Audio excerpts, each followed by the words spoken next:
በእስክንድር ነጋ የሚመራው የአማራ ፋኖ ህዝባዊ ድርጅትና በመከተ ማሞ የሚመራው ሸዋ ጠቅላይ ግዛት እዝም በትላንትናው ዕለት በአንኮበር አካባቢ በአማራ ፋኖ ብሔራዊ ኃይል በሸዋ ቀጠና እዝ ላይ በነጎድጓዱ ክፍለ ጦር ላይ በከፈቱት ጦርነት ወደ 100 የሚደርሱ ከሁለቱም ወገኖች ፋኖች ስለማላቃቸው መረጃዎች ተሰምተዋል። አገዛዙ በሰላም እጅ ሰጥቷል ያለው የፋኖ አመራርም ዛሬም ከፋኖች ጋር ጠንካራ ስራዎችን እየሰራ እንደሚገኝ ተነግሯል። ከዚህ ጋር በተገናኘ ተጨማሪ መረጃዎችን ማስደምጣቸዋለሁ።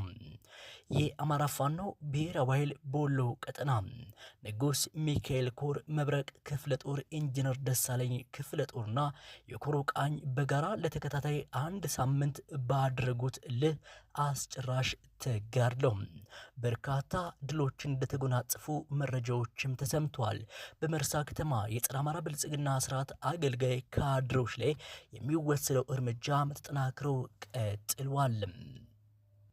ሰላምና ጤና ይስጥልኝ የተከበራችሁና የተወደዳችሁ የፋሲሎ ኤችዲ የዩቲዩብ ቻናል አድማጭ ተመልካቾቻችንም በዕለተ ሰኞ ቀንም ሰኔ 2 2017 ዓመተ ምህረት በመረጃ ሰዓቴ እነዚህንና ሌሎች መሰል መረጃዎችን ታደምጣላችሁ።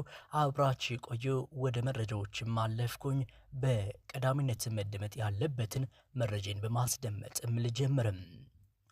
በእስክንድር ነጋ የሚዘወረው የአማራ ፋኖ ህዝባዊ ድርጅት ሸዋ ጠቅላይ ግዛት እዝም ከትላንት ዕለት ጀምሮ በአንኮበር አካባቢ የአማራ ፋኖ ብሔራዊ ኃይል ሸዋ እዝ ነጎድጓዱ ክፍለ ጦር ላይ በከፈተው ጦርነት እስካሁን ከሁለቱም በኩል ወደ 100 የሚሆኑ ወገኖች እንደቆሰሉና እንደተሰዉ ከአካባቢው የደረሱ መረጃዎች ያሳያሉ።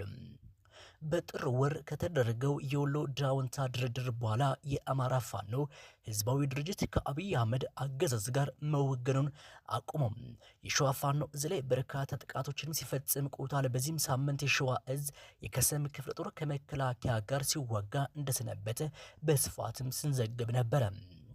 በዚህ ጦርነት ምክንያት የከሰም ክፍለ ጦር የተዳከመ የመሰለው የአማራ ፋኖ ህዝባዊ ድርጅት ከሰምን ለመውጋት ወደ አስገረስ ሲያመራ አንኮበር ላይ ከነጎድጓዶ ክፍለ ጦር ጋር ገጥመዋል። ይህ የአብይ አህመድ አገዛዝ ጋር እየተናበበ በሸዋ ቀጠና የሚንቀሳቀሰው በእስክንድር ነጋ የሚዘወረው የአማራ ጠሉ ብልጽግና ዛሬም በጀግኖች ግን አይቀጡ ቅጣትም እየተቀጣም ይገኛል። በዚህም ቀጠና እንደ መረጃ ምንጮቻችን የሸዋ ጠቅላይ ግዛት ፋኖች በተለይም በሙርትና ጅሩ የመራቤቴ የእንሳሮ የሜዳና የተለያዩ ፋኖች መሳሪያዎችን እየሸጡ አዲስ አበባ መግባታቸውን ቀጥለዋል። በጣም ያሳዝናል። አንዳንዶች ሲጠየቁ ፖለቲከኛ የሚባል ነገር ፍጹም አያውቁም። ለመረጃ ምንጮቻችን የፖለቲካ ማወቅ አለማወቃቸው ትተን ለራሳቸው ድነት እንኳን ሲሉ ስለ ስራቸው የሚስጥር አይጠብቁም። ለዚህ ነው በመከተው የሚመራው ጦር ምንም ስለ ሴራው ፍጹም ያልተረዳው ሲሉ በርካቶች ይናገራሉ። ፊት አውራሪ ባየን መከተው በተደጋጋሚ ለማጣፋት ሞክሮ እንደነበርና እንዳልተሳካለትም አይዘነጋም። እንደ መረጃ ምንጮቻችን ገለጻ ያገዘዙ የሶሻል ሚዲያ ሚሊሻ አንድ ቀን እንኳን በስህተት እስክንድር የሚል ስም አንስተው አያውቁም፣ ወይም መክቶ ብሎም አያውቁም። ሁሉም ዘመነ እምሬ ወዳጁ ኢንጂነር ደሳለኝ ሲያስብ ሸዋ ሀብት ወልዴ ብቻ ነው የሚሉትም። በተለይ ደግሞ ከትላንት በስቲያ አርበኛ ዘመነ ካሴን ጨምሮ ጀዋር መሐመድና መሰለ ፖለቲከኞች በተገኙበት ውይይት ላይ ለምን አርበኛ ዘመነ ካሴ በዚህ ውይይት ላይ ታደመ በርካቶች ተጣገበው ለማስገባትና ከህዝብ ለመነጠል የሚሰሩ ስራዎችን ተጠናክረው ቀጥሏል። ጀግኖች ግን ዛሬም ስራ ላይ ናቸው። ተጠናክሮ የቀጥለው የአገዛዙ የሐሰት ፕሮፓጋንዳ ተጋለጠ። በሽንፈት ጎዳና ላይ ያለው የአገዛዙ ብልጽግና ቡድን የሐሰት ፕሮፓጋንዳውን አጠናክረው የቀጠለ ሲሆን የካላኮርማ ክፍለ ጦር 2 አባላት እጅ እንደሰጡ በማድረግ በማህበራዊ ሚዲያ ያሰራጨው ዜና ፍጹም ሐሰት ነው። አገዛዙ በአውደ ውጊያ ያጣውን ድል በሴርና በሐሰት ፕሮፓጋንዳ ለመቀልበስ ውጤት ለማምጣት እየተፍጨረጨረ ቢገኝ መላ ህዝባችን ሴራውን በመረዳት ዛሬም ድረስ የአገዛዙን አጀንዳ ስብርብሩን ማውጣቱንም አጠናክረው ቀጥለዋል።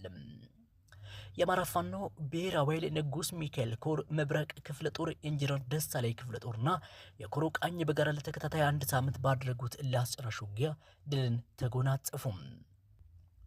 በዚህም ቀጠና ግንቦት 25 ጀምሮ ለአንድ ሳምንት በተደረገው ብርቱ ተጋድሎ በሰዓቱ ከነበረው የጠላት ሟች ቁጥር ከ4 ቀን ፍለጋ በኋላ አያሌው የወረዳ ሚሊሻ ጽሕፈት ቤት ኃላፊን ጨምሮ በርካቶችም ይገኙበታል።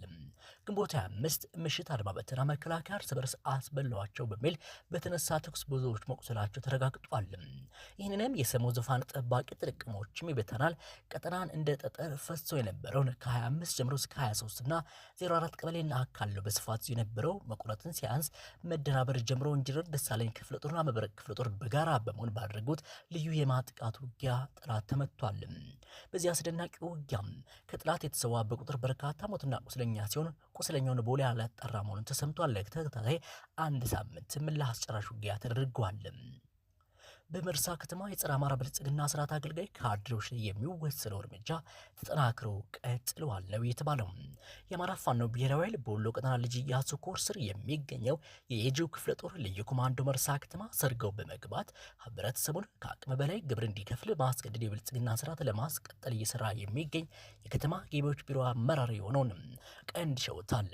የከተማ አስተዳደሩ ገቢዎች ቢሮ አመራር ጨምሮ በርካቶችም ዛሬም እየተደመሰሱ ይገኛሉ። ከቀናት በፊት የከተማ መሰረተ ልማት ቢሮ ኃላፊውን ጨምሮ በርካቶች ማስጠንቀቂያ በየጂው ክፍለ ጦር ልዩ ኮማንዶች የመጨረሻ እርምጃ እንደተወሰደባቸው አይዘነጋም። መርሳ ከተማን ጨምሮ የየጂው ክፍለ ጦር በሚንቀሳቀስባቸው ቀጠናዎች እንዲህ አይነት እርምጃዎችን ተጠናክረው ይቀጥለዋል የተባለው።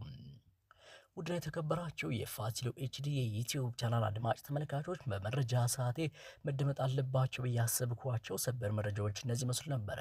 መልካም ረፋድ፣ መልካም ቀን ተመኘሁም።